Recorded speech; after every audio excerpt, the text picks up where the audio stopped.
The Sunday roast was getting cold, but nobody seemed to notice. Dad had that look on his face. The one he got when he was about to deliver what he considered important family business. Mom sat beside him, fidgeting with her napkin, while my older brother Derek lounged back in his chair with that smug smile I'd grown to despise.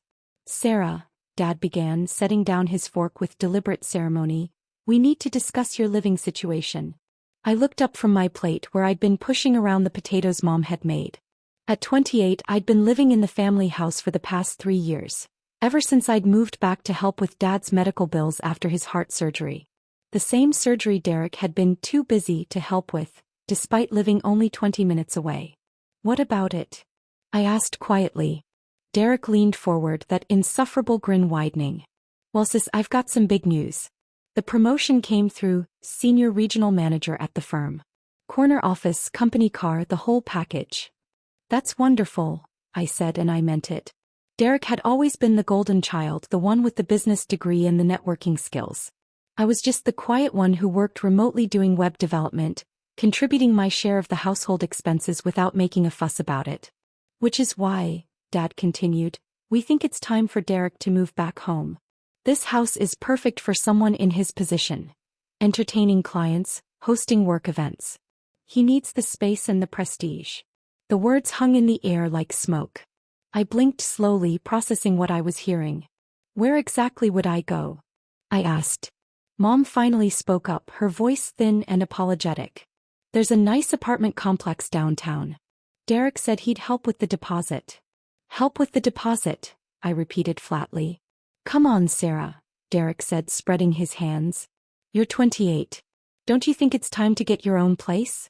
I mean, you can't live with Mom and Dad forever." I wanted to point out that I'd been paying half the mortgage for 3 years. I wanted to mention the $15,000 I'd contributed to Dad's medical bills while Derek was figuring out his finances. I wanted to ask who was going to cover the utilities and property taxes and home repairs that I'd been quietly handling. Instead, I nodded. "When do you need me out?" "Well," Dad said, looking uncomfortable for the first time, "Derek's lease is up at the end of the month. So, 2 weeks. 2 weeks, I said. "This house belongs to your successful brother now," Dad announced with forced enthusiasm, as if saying it louder would make it feel less wrong. They'd already moved his furniture in. I looked around the dining room, at the walls I'd repainted last spring, at the light fixture I'd installed when the old one fell, at the hardwood floors I'd had refinished with my bonus money. Then I looked at Derek's boxes already stacked in the corner of the room. They'd been planning this for a while. "Of course," I said, standing up slowly. "I'll start packing tonight." Mom's face crumpled a little. "Sweetie, we're not kicking you out. It's just, Derek needs." "I understand," I said. "Derek needs the house for his career. I'll figure something out." I walked upstairs to my room. The room that had been mine since I was 12. The room I'd never left even when I could have afforded my own place because family was supposed to stick together. The room that apparently wasn't really mine at all.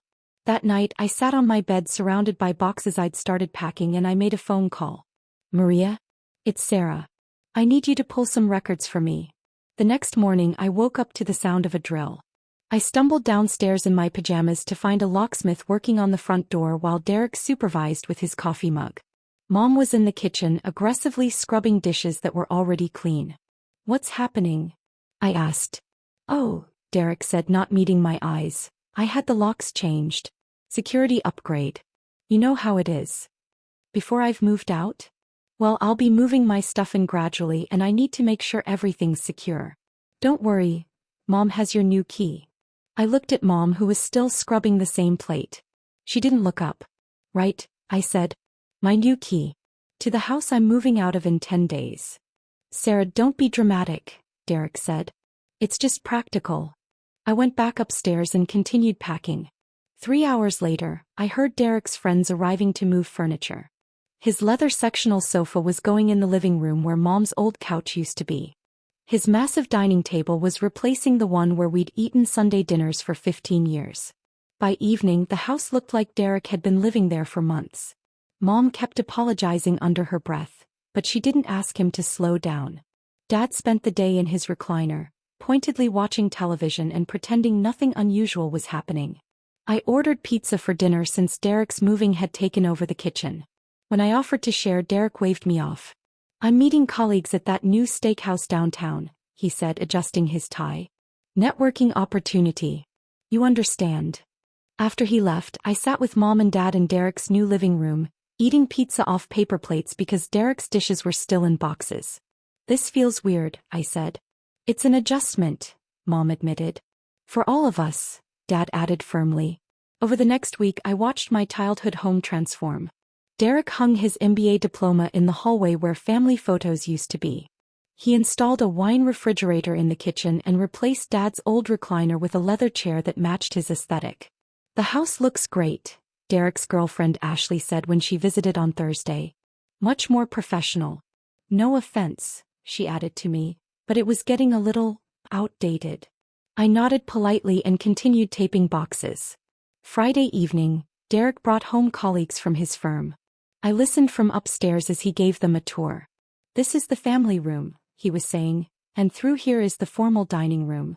Perfect for hosting, don't you think? Gorgeous space, someone replied. How long have you lived here? Just moved back to the family home, Derek said smoothly.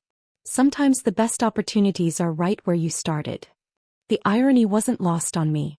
Derek was presenting my contributions to the house. The renovated kitchen, the refinished floors, the updated fixtures, as his own accomplishments. That night, I sat in my nearly empty room and opened my laptop. I had emails to send and phone calls to make. I quietly emailed the property registry office. Sunday morning arrived with unusual activity. I woke to the sound of car doors slamming and official voices in the driveway. From my window I could see 3 black SUVs parked outside. Derek was already downstairs, probably making his coffee and reading his business journals like the successful executive he was becoming. I heard him open the front door. Derek Morrison? A deep voice asked. Yes, that's me. Is there a problem? I'm U.S. Marshal Davidson. We have a federal warrant for property seizure and investigation of mortgage fraud. You need to step outside, sir. I got dressed quickly and came downstairs to find the living room full of federal agents. Derek stood in the doorway in his silk pajamas, looking confused and indignant. Mom and Dad had emerged from their bedroom, Mom clutching her robe closed. There's been some mistake, Derek was saying. This is my family's house. I just moved back in. Marshal Davidson consulted his paperwork. According to federal banking records, this property was fraudulently transferred. We have documentation of forged signatures and identity theft related to the mortgage. Identity theft? Dad sputtered. That's impossible. Mr. Morrison, Marshal Davidson addressed Dad. When did you last review the actual title documents for this property? What do you mean? The legal owner of this house, according to county records filed 3 years ago, is Sarah Morrison. The mortgage has been in her name since 2021, with all payments made from her accounts. The room went dead silent. Derek's face went white. That can't be right. Sir, you're currently occupying a private residence illegally. The rightful owner has filed complaints of theft, trespassing, and identity fraud. I stepped forward from where I'd been standing quietly in the kitchen doorway. That would be me, I said. Every head in the room turned toward me. Derek's mouth opened and closed like a fish. Sarah. Mom whispered. Marshal Davidson nodded at me respectfully. Ms. Morrison, we've completed the preliminary investigation based on your documentation. The mortgage records, payment history, and title transfer are all legitimate and properly filed. What documentation? Derek demanded. I pulled out my phone and opened the folder I'd been organizing for 3 years. The mortgage application I filed in 2021. The title transfer documents I had notarized when Dad got sick. The bank statements showing every payment coming from my business accounts. The property tax records in my name. The homeowner's insurance policy I've been paying. Dad sank into Derek's new leather chair. You bought the house.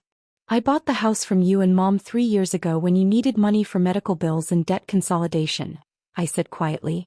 You both signed the papers. I've been covering the mortgage, taxes, insurance, and maintenance ever since. But we didn't know you were buying it, Mom said weakly. You knew I was taking over the payments. You knew you signed papers transferring ownership. You just Never asked what that meant. Derek found his voice. This is ridiculous. Sarah's just a freelance web designer. She can't afford. Actually, I said, I run Morrison Digital Solutions. We handle web development and digital marketing for mid-size corporations.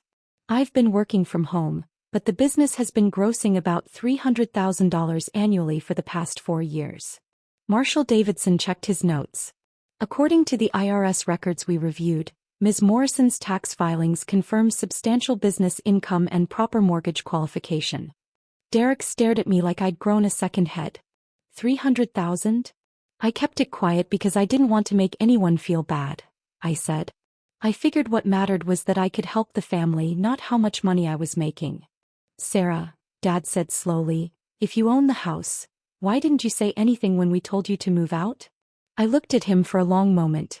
Because I wanted to see if my own family would actually try to steal my house for Derek's career advancement. The silence that followed was deafening. Marshall Davidson cleared his throat. Sir, he said to Derek, you need to remove your belongings immediately.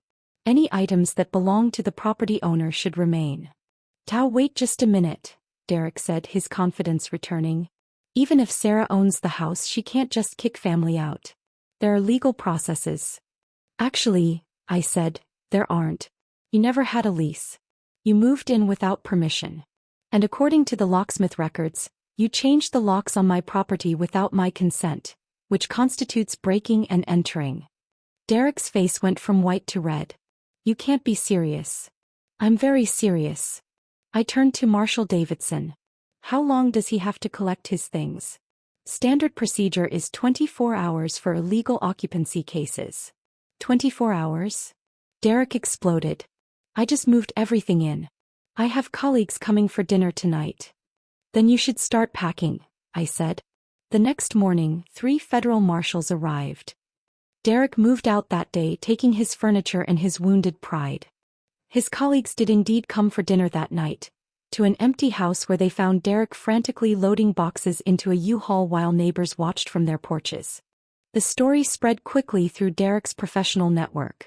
It's hard to maintain credibility in real estate management when everyone knows you tried to steal your sister's house. His promotion was quietly rescinded the following week. Something about concerns regarding professional judgment and ethical decision-making, according to his now former boss, who'd attended that aborted dinner party. Mom and Dad stayed in the guest bedroom for 2 weeks while they figured out their next move. I didn't ask them to leave immediately.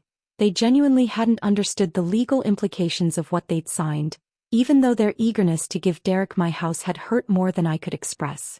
Eventually, Dad asked the question that had been hanging between us. Why didn't you just tell us the house was yours? Because you never asked, I said. In 3 years of me paying for everything, neither of you ever asked how I was managing it. You just assumed I was struggling along like always while Derek was the successful one. We're sorry, Mom said. We really didn't know. You didn't want to know, I corrected gently. You wanted Derek to be the golden child with the perfect life, so you never looked too closely at how the bills were actually getting paid. They moved into a senior community apartment the following month. I helped them with the deposit and the first few months' rent, because that's what family does. But I also installed a security system and changed all my banking passwords, because I'm not naive anymore. Derek tried to reach out through Mom several times, usually when his new apartment rent was due. He'd apparently discovered that his regional manager salary wasn't quite as impressive when you actually had to pay your own mortgage. I declined his invitations to work things out and get back to being family. Some bridges once burned aren't worth rebuilding. My business continued to grow. I hired 2 full-time employees and moved into a proper office downtown. The house became my sanctuary, the place where I learned that quiet competence is worth more than loud ambition, and that real success doesn't need an audience. Sometimes I see Derek around town, usually at networking events where he's trying to rebuild his reputation. He always looks away first. I kept the locks he'd installed. They were actually an upgrade from the old ones. After all, he was right about one thing. Security is important when you have something valuable to protect.